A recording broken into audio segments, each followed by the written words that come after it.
Vítajte, nachádzame sa na jednom unikátnom mieste v Starej Ľubovni, kde si dnes predstavíme modernú výstavbu rodinných domov, ktorá je doslova obklopená prírodou, históriou a pohodou. V prvej etape si ukážeme 7 rodinných domov, ktoré sa momentálne dokončujú do stavu holodomu a onedlho budú pripravené na odovzdanie. Takže stačí si už len vybrať ten svoj.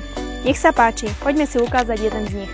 Predstavujem vám štvorizbový rodinný dom o rozlohe 112 m2, ktorý má väčšinu miestností prakticky orientovaných na juh.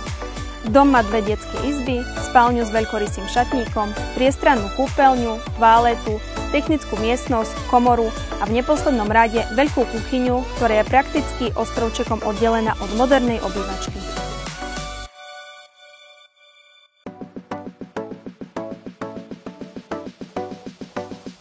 K rodinným domom bude viesť asfaltová prístupová cesta s verejným osvetlením. Vykurovanie vo všetkých domoch je riešené tepelným čerpadlom a sú napojené na vodu, elektrinu, spláškovú a dažďovú kanalizáciu. Keďže sa nachádzame v nádhernom prostredí, priamo pod hradom, máme tu nádherné výhľady na Vysoké Tatry, pozývam vás opäť vonku. Nech sa páči, veď presvedčte sa sami. Ak sa chcete dozvedieť viac o aktuálnej dostupnosti týchto novostavieb, neváhajte nás kontaktovať.